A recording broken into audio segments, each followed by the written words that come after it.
Hello guys, welcome back to this channel. तो आज मैं एक्सप्लेन करने वाली हूँ द नूर मूवी को। इस मूवी की शुरुआत में हमें एक लड़की को दिखाया जाता है जो कि कहती है कि जिन लोगों को तुम सिर्फ सोचते हो मैं उनको देख सकती हूँ और उन लोगों को तुम भूत कहते हो। इस लड़की का नाम रीसा होता है और सीन यहाँ से कट होकर पास्ट में चले जाता है जहाँ पर हमें रीसा के बचपन को दिखाया जाता है। यहाँ पर उसकी मॉम उसको केक खिला रही होती है और मॉर्निंग में वो उससे कहती है कि मैं आज ऑफिस से जल्दी वापस आ जाऊंगी और हम तुम्हारा बर्थडे साथ में सेलिब्रेट करेंगे। और ये कहकर वो यहाँ से चले जाती हैं। फिर हमें पता चलता है कि रीसा के डैड एक बाहर देश में काम करते हैं और उसकी मॉम भी बाहर काम करने के लिए जाती है और रीसा पूरे घर में अकेले रह जाती है। और हमें ये भी पता चलता है कि रीसा का घर एक सुनसान इलाके में है। अब शाम होने के बाद वो अपनी मॉम का वेट करने लग जाती है, लेकिन जब बहुत टाइम तक उसकी मॉम वापस नहीं आती और वो अकेले ही केक कट करने लग जाती है। अब केक कट करते टाइम रीसा विश मांगती है कि मैं इस साल भी अकेले नहीं रहना चाहती और मैं चाहती हूँ कि इस साल मेरे कुछ फ्रेंड्स बन जाएं। वो केक कट करके खा ही रही होती है कि तभी उसको उसके रूम से कुछ बच्चों की आवाज़ें आती हैं और जब वो ऊपर जाकर देखती है तो उसको उसके रूम में 3 बॉयज दिखाई देते हैं। अब रीसा उन लोगों से पूछती है कि क्या मैं तुम लोगों के साथ खेल सकती हूँ और वो लोग उससे हाँ कह देते हैं। फिर ये सब लोग साथ में खेलने लग जाते हैं। इसके बाद जब देर रात को रीसा की मॉम घर में आती है तो वो जोर से रीसा को आवाज़ लगाती है, लेकिन कोई भी रिप्लाई नहीं आता। उनको बेसमेंट से कुछ अजीब सी आवाज़ें आती हैं। जब वो बेसमेंट में जाकर देखती है तो उसको वहाँ पर स्क्रैचेस दिखाई देते हैं। अब वो जल्दी से भागकर रीसा के रूम पर जाती है और वो उसे बहुत ही शांति से सोता हुआ देखती हैं। अब एली कल रात को लेट से आने के लिए रीसा से सॉरी बोलती है और उसको उसका बर्थडे गिफ्ट भी देती है। इसके बाद वो उससे पूछती है कि तुमने फर्श पर स्क्रैचेस क्यों डाले, लेकिन रीसा उनसे कहती है कि मैंने तो कुछ भी नहीं किया। अब जब एली उसको अपने साथ बेसमेंट में लेकर जाती है तो वो फर्श को देखकर हैरान रह जाती है क्योंकि वहाँ पर कोई भी स्क्रैचेस नहीं होते और फर्श बिल्कुल ठीक हो चुका होता है। और एली के जाने के बाद रीसा वापस से अपने फ्रेंड्स के साथ खेलने लग जाती है। जब वो पार्क में खेल रही होती है तो माली वहाँ का नज़ारा देखकर हैरान रह जाता है क्योंकि झूले खुद ही हिल रहे होते हैं। इसके बाद रीसा खेलते खेलते एक पेड़ के पास चली जाती है। वहाँ पर जाने के बाद विलियम उसको पेड़ के पास जाने से मना करता है और पीटर उससे कहता है कि तुम्हें अपने घर में ही खेलना चाहिए और यहाँ पर तुम सेफ नहीं हो। ये बात सुनकर वो अपने घर की ओर दौड़ लगा देती है और बाकी सब लोग भी उसके साथ चले जाते हैं। उसी रात को रीसा एक सॉन्ग गुनगुना रही होती है। जब एली उससे पूछती है कि तुम्हें ये सॉन्ग किसने सिखाया तो रीसा उससे कहती है कि मेरे कुछ नए फ्रेंड बने हैं और उन्होंने ही मुझे ये सॉन्ग गाना सिखाया है। ये सारी बातें एली को थोड़ी अजीब लगती है। इस बारे में वो अपने माली से बात करती है तो माली इसको बताता है कि आज रीसा अकेले ही खेल रही थी और अकेले ही हंस रही थी और वो उससे कहता है कि मुझे लगता है रीसा पर किसी ने आत्मा ने पोजेस्ट कर लिया है और इस बारे में आपको मिस्टर एसेप से बात करनी चाहिए। एसेप एली की फैमिली को जानता था, लेकिन वो मिस्टर एसेप को ना बुलाकर अपनी फ्रेंड सीता को बुलाती है। उसकी फ्रेंड भी एक साइकिक होती है। अब इन दोनों के बात करने से हमें पता चलता है कि एली 6 मंथ से प्रेग्नेंट है और जब ये दोनों बात करने के लिए डाइनिंग टेबल पर बैठते हैं तो उसकी फ्रेंड के पैर पर किसी के टच करने का एहसास होता है। दरअसल ये रीसा ही होती है और जब वो उसको बाहर निकाल कर उससे पूछती है कि तुम क्या कर रही हो तब वो कहती है कि मैं और मेरे फ्रेंड्स हाइड एंड सीक खेल रहे हैं। और जब उसकी मॉम कहती है कि मुझे तो यहाँ पर कोई भी दिखाई नहीं दे रहा तब रीसा अपने फ्रेंड्स को आवाज़ लगाती है और उसके फ्रेंड्स वहाँ से निकलकर भाग जाते हैं और सिंता को 2 कुर्सियाँ हिलती हुई दिखाई देती है जिसको देखकर वो काफ़ी डर जाती है और वो एली से कहती है कि इस मामले में मैं तुम्हारी कोई भी हेल्प नहीं कर सकती और ये कोई साइकोलॉजिकल प्रॉब्लम नहीं है। और अगले सीन में हमें दिखाया जाता है कि रीसा अपने तीनों फ्रेंड से पूछती है कि तुम मेरी मॉम को दिखाई क्यों नहीं देते हो और वो पूछती है कि क्या तुम हमारे पड़ोस में रहते हो तो उसके फ्रेंड्स नाम में सिर हिलाते हैं और उसको बताते हैं कि कुछ साल पहले हमारी इसी घर में मौत हो गई थी और हम इंसान नहीं है, हम आत्मा है। इसके बाद पहली बार रीसा को पता चलता है कि उसके फ्रेंड्स जिंदा नहीं है बल्कि वो तो भूत हैं। और इसके बाद हमें दिखाते हैं कि एली अपने फैमिली फ्रेंड मिस्टर एसेप से हेल्प मांगती है और उनको अपने घर बुलाती है। जब वो उसके घर आते हैं तो मिस्टर एसेप कहते हैं कि मुझे कुछ अजीब सा महसूस हो रहा है और वो कहते हैं कि रीसा की जान खतरे में है और वो सब लोग जल्दी से रीसा को ढूंढने में लग जाते हैं। जब रीसा के कमरे में उसकी मॉम जाती है तो वो देखती है कि वो बालकनी से कूदने ही वाली है और वो टाइम से आकर रीसा की जान को बचा लेती है। एक्चुअल में रीसा ये सब कुछ अपनी मर्जी से कर रही थी क्योंकि वो हमेशा के लिए अपने घोस्ट फ्रेंड्स के साथ रहना चाहती थी। इसके बाद मिस्टर रेसेप रीसा की आंखों पर हाथ रख लेते हैं और उससे कहते हैं क्या तुम अपने फ्रेंड्स का रियल फेस देखना चाहती हो कि वो असल में कैसे दिखते हैं।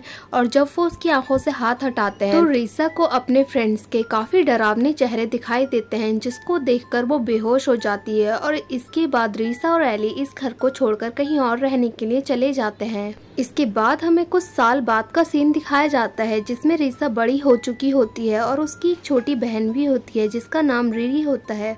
और हमें यहाँ पर दिखाया जाता है कि रीसा अपने घर में वापस से आई है क्योंकि उनके छोड़ने के बाद वो घर उसकी नानी ने ले लिया था और अब उसकी नानी की तबीयत काफ़ी ज़्यादा ख़राब है। तो ये सब लोग उनकी नानी का ख्याल रखने के लिए वापस से इस घर में आए हैं। वहाँ पर पहुँचने के बाद इनकी सबसे पहले मुलाकात एंड्रे से होती है जो कि रीसा और रिरी का कज़न होता है और वो अपने कैंपस के लिए यहाँ से निकल जाता है और एली भी अपने ऑफिस के लिए चले जाती है। और रीसा अपनी नानी का ख्याल रखने लग जाती है। क्योंकि रीसा बिजी थी तो रिरी अकेले ही यहाँ से बाहर खेलने के लिए निकल जाती है। वो साइकिल चलाते हुए एक बड़े से पेड़ के पास पहुँचती है तो उसको वहाँ पर एक कंघी मिलती है और वो उस कंघी को अपने साथ अपने घर ले आती है। अब रात को जब ये लोग घर में होते हैं तो इनको दरवाजा खटखटाने की आवाज आती है। जब रीसा दरवाजा खोलने के लिए जाती है तो उसको बाहर कोई भी दिखाई नहीं देता, लेकिन उसके पीछे से एक औरत घर में चले जाती है और रिरी जब उससे उसका नाम पूछती है तब वो अपना नाम असी बताती है। और रीसा की पूछने पर पता चलता है कि वो एक नर्स है और यहाँ पर उसकी नानी का ख्याल रखने के लिए आई है। रिरी ये बात सुनकर काफी खुश हो जाती है क्योंकि अब वो असी के साथ खेल सकती थी। अब नेक्स्ट डे रीसा असी को अपनी नानी के रूम में खाना ले जाने के लिए बोल देती है। जब असी खाना लेकर उसकी नानी के रूम में जाती है तो वो काफी घबराने लग जाती है।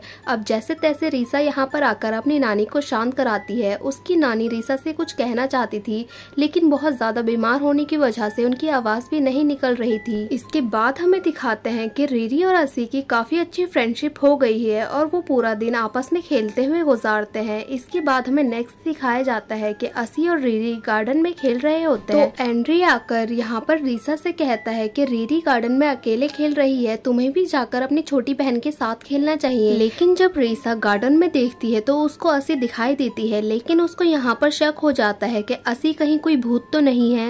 इसके बाद जब नेक्स्ट डे रीसा प्रेयर कर रही होती है तो हमें उसके पीछे असी के डरावने रूप दिखाई देते हैं, जिसको देखकर हमें समझ आता है कि असी असल में एक भूत है। इसके बाद हमें दिखाया जाता है कि एंड्री को छत पर एक औरत दिखाई देती है, लेकिन जब वो छत पर जाता है तो वहाँ पर कोई भी नहीं होता। और इसके बाद रीसा की नानी को वापस से घबराहट स्टार्ट हो जाती है और रीसा और एंड्री आकर यहाँ पर अपनी नानी को जैसे तैसे करके शांत कराते हैं। इसके बाद हमें दिखाया जाता है कि असी रिरी को उसी भयानक पेड़ के पास लेकर जाती है जहाँ से उसको वो कंघी मिली थी और रिरी यहाँ पर आकर काफी चिल्लाने लग जाती है। रिरी की चिल्लाने की आवाज रीसा को भी सुनाई देती है और वो रिरी को ढूंढने लग जाती है। रिरी को ढूंढने में एंड्री भी उसकी हेल्प करता है और ढूंढते ढूंढते रीसा को रिरी और असी एक मिरर में दिखाई देती है। रीसा के ऊपर असी हमला करने ही वाली होती है, वो उतने में उस मिरर को तोड़ देती है और रिरी और असी यहाँ से गायब हो जाते हैं। और इसके बाद दूसरे रूम में एंड्री को भी असी का एक भयानक रूप दिखाई देता है, जिसको देखकर वो घबरा जाता है और असी उसको वहीं पर बेहोश कर देती है। इसके बाद जब रीसा नीचे पहुंचती है और एंड्री को बेहोश देखती है तो उसको पता चलता है कि एंड्री की हालत काफी खराब हो रही है और दूसरे रूम में उसकी नानी भी बेहोश पड़ी होती है।